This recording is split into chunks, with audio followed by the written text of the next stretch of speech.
Hoy día casi todo el mundo sabe que la materia está compuesta por átomos.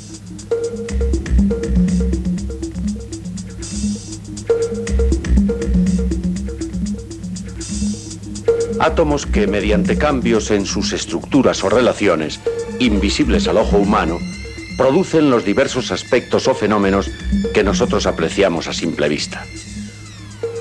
Estos cambios pueden ser simples, de poca trascendencia, pero también pueden ser enormemente fuertes y violentos.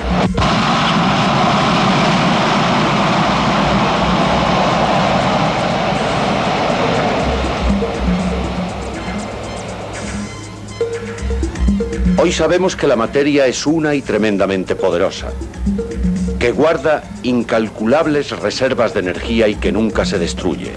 Solo cambia de forma, de modo de actuar.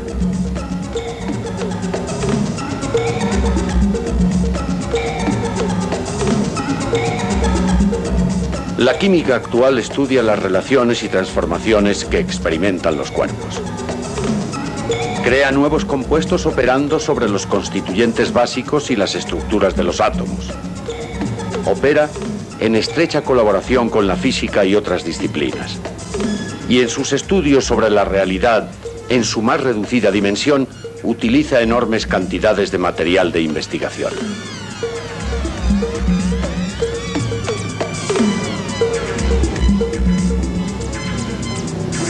El fuego, elemento transformador por excelencia, fue sin duda el que enseñó al hombre que la materia podía transformarse a voluntad. Al conseguir fabricar el bronce, se dio un paso de suma importancia. Mediante la aleación de dos metales se obtenía por primera vez, artificialmente, un nuevo producto, de cualidades distintas a las de los elementos de que procedía.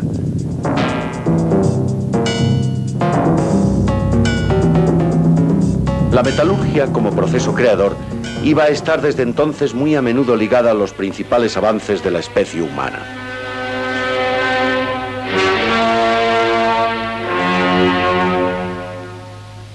Pero además existían otros agentes transformadores de la materia. Hace 8000 años ya se conocía en Egipto la preparación de la cerveza a base de levadura fermentada. Sabían fabricar diversas clases de vidrio. Se conocía un buen número de colorantes y el modo químico de obtenerlos. Las técnicas de momificación también suponían densos conocimientos en química experimental. Sin embargo, en todo el mundo antiguo seguía faltando la teoría, la explicación racional de los porqués de las transformaciones materiales.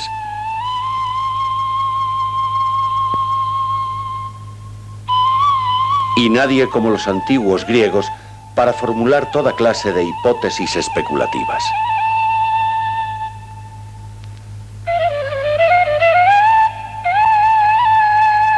No se sabe cómo ni por qué, pero los antiguos filósofos y físicos tenían un concepto muy similar al que la ciencia moderna posee sobre la materia.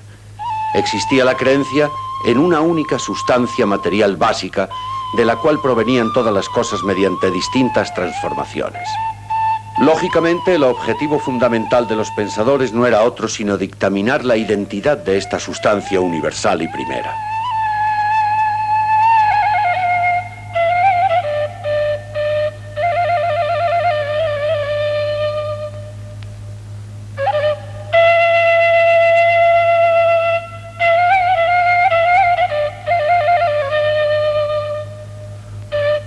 Tales de Mileto afirmó que era el agua, siempre en continua transformación y capaz de existir en estado líquido, sólido o de vapor, lo más cercano a lo indeterminado y la fuente de vida. Su contemporáneo Axímenes se inclinó por el aire. Todas las cosas no eran sino distintos grados de condensación del aire. Heráclito propuso el fuego, siempre cambiante y potencialmente en el interior de todas las cosas, presto a hacerse presente por medio de la combustión. Empédocles, conociendo estas tres teorías, introduce un cuarto elemento, la tierra, y afirmó que todas las cosas del mundo provenían de las distintas combinaciones de aire, tierra, agua y fuego. Esta concepción de los cuatro elementos estuvo vigente en el mundo hasta hace pocos siglos. Y de nada sirvió que otro griego importante, Demócrito, en un alarde de especulación afirmara que la auténtica composición de la materia consistía en los átomos, últimas partículas indivisibles de las cuales existían varios tipos. Desde aquellos siglos hasta hace unos 200 años, los grandes avances en el conocimiento de la materia vinieron siempre de la mano de la alquimia.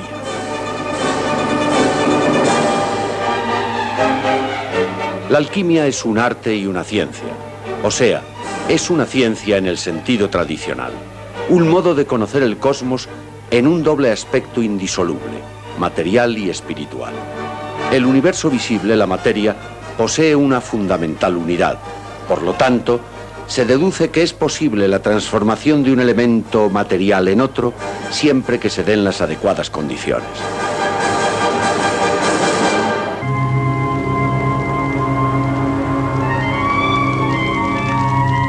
Obtener nuevos elementos a partir de otros diferentes. Su máxima expresión, su culminación, consiste en transmutar las sustancias inferiores en aquella que suponga el grado máximo de la escala material. En el mundo mineral, esta sustancia no es otra sino el oro, único metal incorruptible, inatacable e inalterable. Por esto tiene gran valor a pesar de su escasa utilidad, pero a la vez, el oro es la imagen de la perfección que el alquimista busca para sí mismo a través de sus operaciones. Porque en el plano anímico también es posible la conversión del vil metal en el más perfecto y luminoso oro. Esta transmutación en ambos sentidos solo es posible por la presencia de un agente, la piedra filosofal o el elixir de la vida, que según los alquimistas es difícil de encontrar, pero está en todas partes.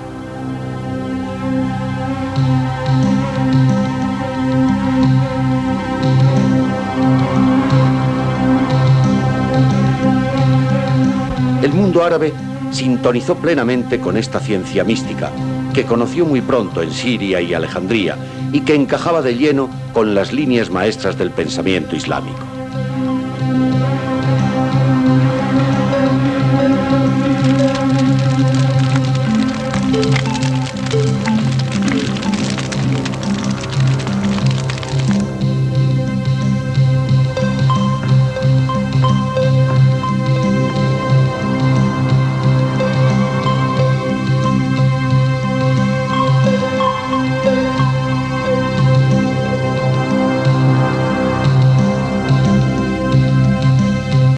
Alchemy, which in Western languages is derived from the Arabic alquimia. La alquimia, que en lenguas occidentales deriva del árabe alquimia, revela su origen islámico, al menos en lo que respecta a la alquimia tradicional occidental. Cosmology related to medicine. Es una ciencia del alma, una cosmología relacionada con la medicina y, en último lugar, aunque no exclusivamente, con la química propiamente dicha.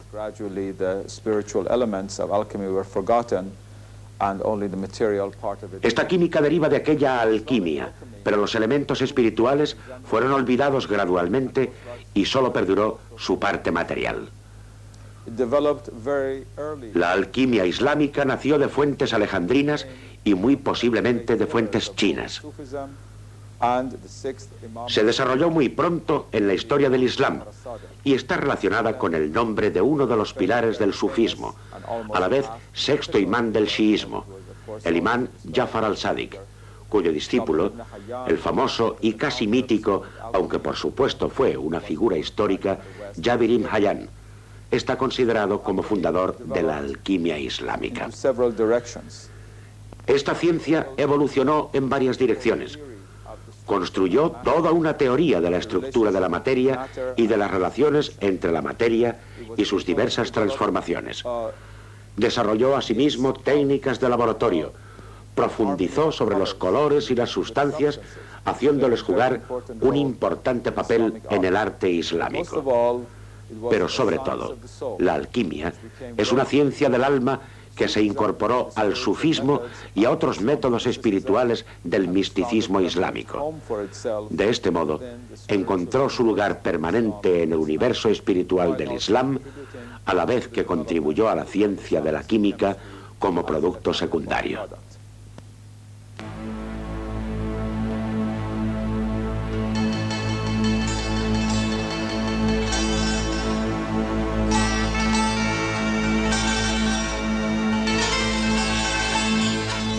Jabir ibn Hayyan, conocido por los occidentales como Geber, es uno de los altos y clásicos maestros de la alquimia.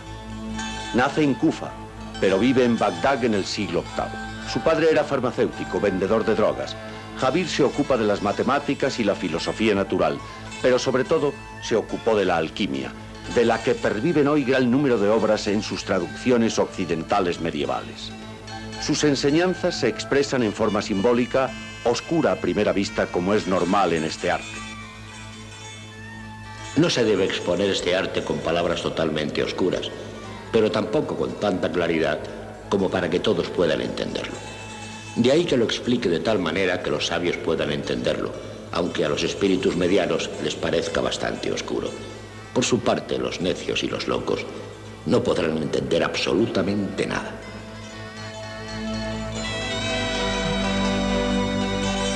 Jabir, como todos los alquimistas clásicos, cree que las dos sustancias minerales básicas son el azufre y el mercurio, que además representan a los dos principios básicos de la naturaleza, lo masculino y lo femenino. Los demás metales surgen de las distintas proporciones en que se combinan estos dos elementos. Jabir explica en sus obras los distintos momentos de la transformación que se opera en la naturaleza a través de sucesivas y pacientes operaciones de laboratorio, con ayuda de la presencia espiritual representada por el elixir de la vida o la piedra filosofal. El secreto de la perfección en este arte reside en la manipulación y la experimentación sin desaliento. Sin embargo, hijo mío, guárdate de practicarlo sin haber adquirido la ciencia teórica. Es necesario que conozcas el objeto de tu estudio de la A a la Z. Así como el fénix, que renace de las cenizas calcinadas de sus propias limitaciones, tu alma renacerá a su estado perfecto.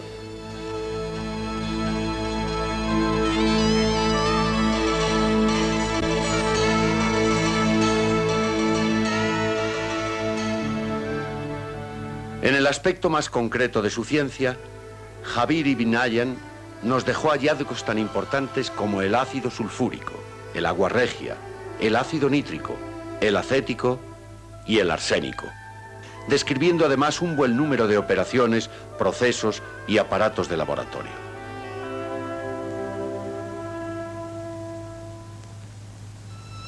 En conjunto, Jabir es la principal fuente para la alquimia islámica y occidental.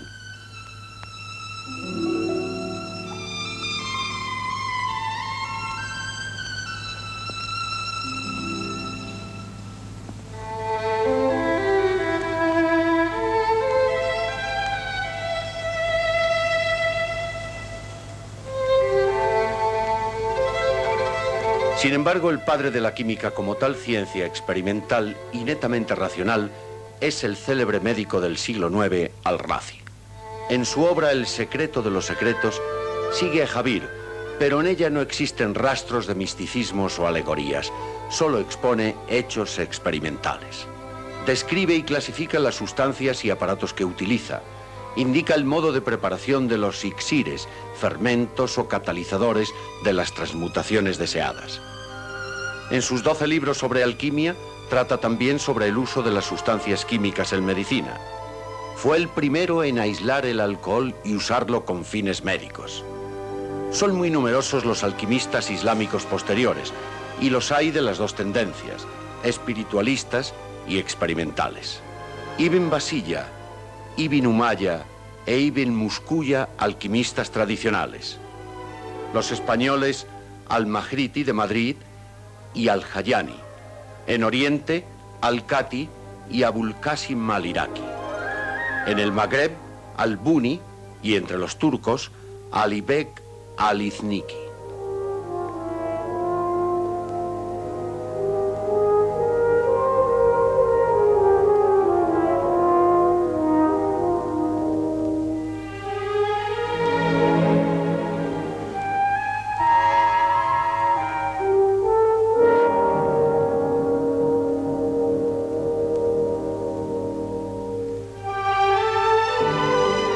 El legado que todas estas generaciones de sabios islámicos ha transmitido a la posteridad supone una larga lista. Crearon los precedentes del laboratorio químico moderno inventando una gran cantidad de procesos útiles de experimentación.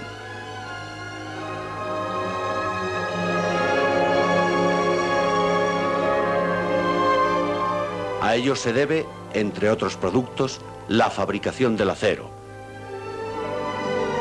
el damasquinado y nuevos tipos de vidrio,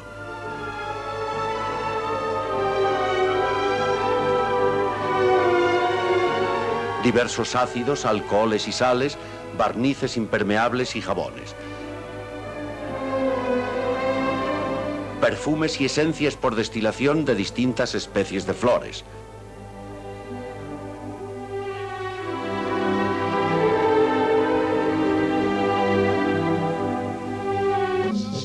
y una extensa gama de tintas y colores.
En su aspecto espiritual, anímico o psicológico, el modo alquímico de contemplar la realidad está plasmado ya para siempre en casi todas las manifestaciones artísticas y culturales del Islam.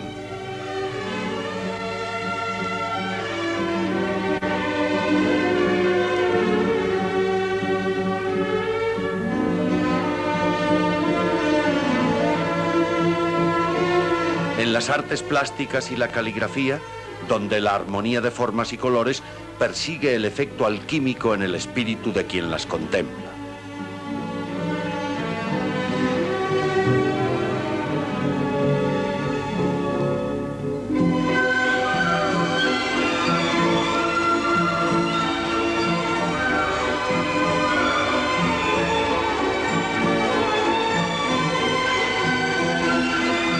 En la música, la poesía, la arquitectura, la materia se ennoblece como portadora que es de un sentido trascendente, superior a todas las formas posibles de cambio y transformación.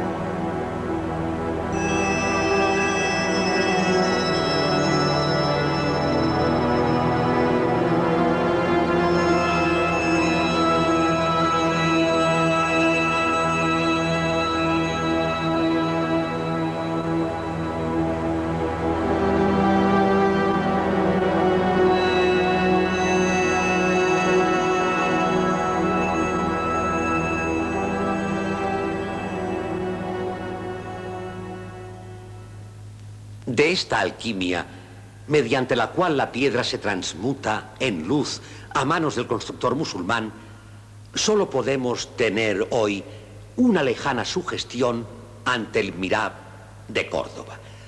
Cuando la luz en un proyector, distinta de aquella claridad más suave que esparcían las 100 antiguas lámparas, vuelve los colores tan transparentes que parecen iluminados desde su interior como si se tratara de una vidriera.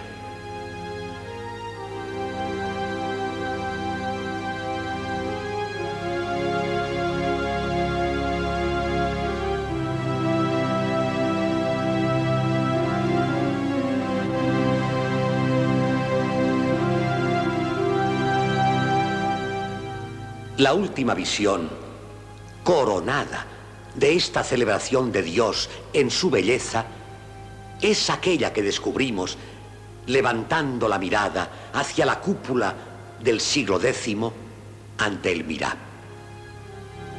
Este puede ser el espejismo que ha querido suscitar el artista para un pueblo salido del desierto, donde visiones encantadas nacen de la reverberación de las arenas doradas, donde la fe musulmana aparece como una constante aspiración a participar con su misión al acto incesantemente creador de Dios. Todo en el universo musulmán, y musulmán solo significa creyente, nos habla de esa presencia espiritual y transformadora, elixir de vida o quinta esencia, que nos envuelve y nos penetra si somos capaces de verla. Pues como expresara el célebre maestro Shah Ni'mat al-Abwali, somos nosotros quienes, a través de nuestra mirada, convertimos el polvo del camino en oro. A lo que solo nos cabe añadir con la voz del incomparable poeta Hafiz. Aquellos que vuelven el polvo en oro a través de una mirada, ojalá reposaran sobre nosotros un ápice de sus ojos.